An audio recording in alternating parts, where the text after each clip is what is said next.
One of the big scandals that has now been revealed is that the Mormon Church, according to an internal whistleblower, has revealed that the church is hoarding $100 billion in wealth that it intends to use in the end of days scenario when Jesus comes back and the rapture and all that. Apparently, the Mormon Church feels they need $100 billion in stored money in order to do that.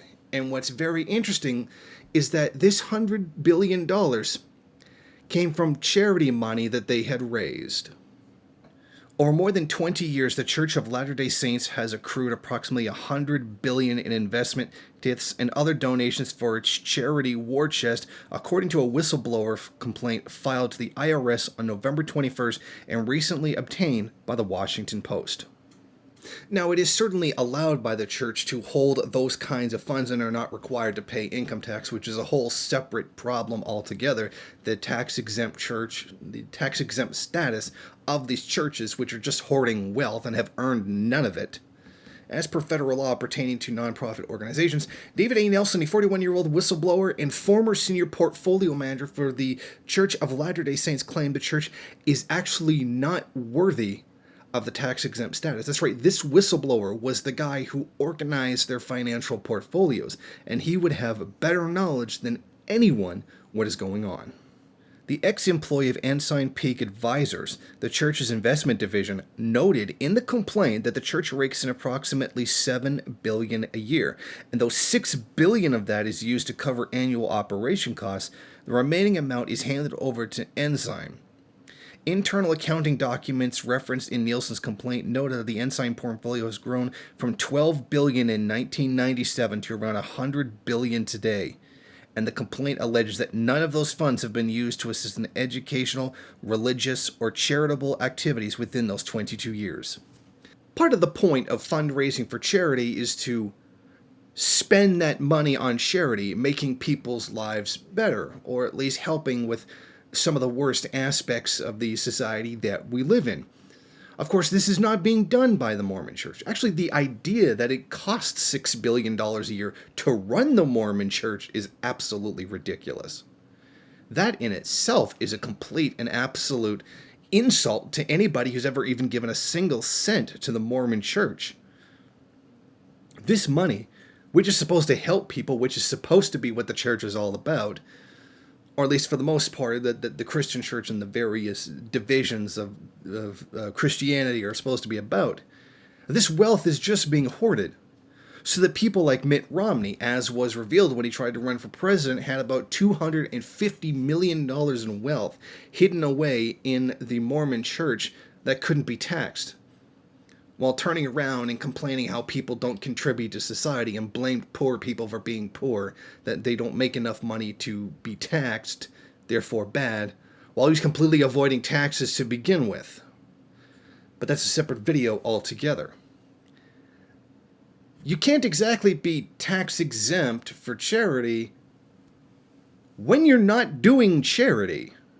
And this is an important revelation that has been brought forward by this guy who was brave enough to step forward. Wouldn't be surprised if he disappeared sometime in the future. We know these, the more holier than thou an organization acts, the more disreputable they tend to be on the inside. And, of course, as many people would probably point out, the Mormon Church, even their wealth pales in comparison to what the Catholic, or the Vatican holds in totality. I mean, they got their own tax-free state on top of it. But think about this. So think about the amount of power that these evangelical types have in the United States and their tax-exempt status where they don't have to contribute to society whatsoever. If this isn't the definition of a parasite, what is?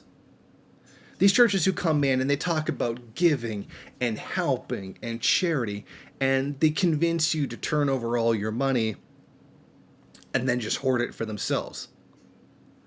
I mean, this is absolutely despicable. And it's even pretty despicable to take advantage of people based on their religion anyway, and then to do it to this degree. And what exactly is the Mormon Church going to do with all this money when the rapture happens? You know, that thing that they keep saying is like going to happen in like a month or something, and then it never happens? Exactly. Is Jesus going to come back and say, "Oh yeah, man, thanks for saving all that money for me," or something? Like what exactly good is that money going to do, or is that just an excuse for hoarding a massive amount of wealth?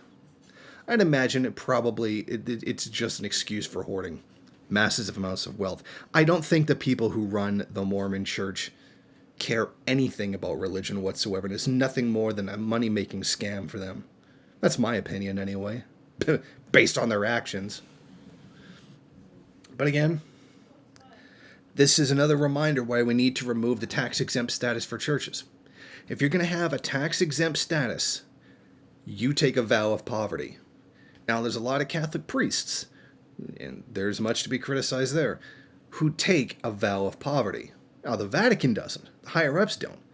But the regular on-the-ground priest does take a vow of poverty, and they get next to nothing. But these guys are like the biggest crooks in the entire country, next to Amazon, Amazon, the defense industry, Walmart, Apple, etc. But worse is that they abuse people's spirituality or their religion, their soul, in order to do it.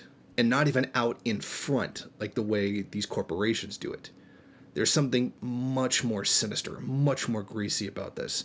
And I think it's about time that the tax-exempt status of these mega churches, which include the evangelicals, finally come to an end, and they have to start contributing to that society that they claim to care about so much. Thank you for watching. If you like this program, then please head over to my Patreon page and set up a monthly donation. It's your donations that keep this program running. Also, if you would like, please rate, comment, subscribe, and share in various social media.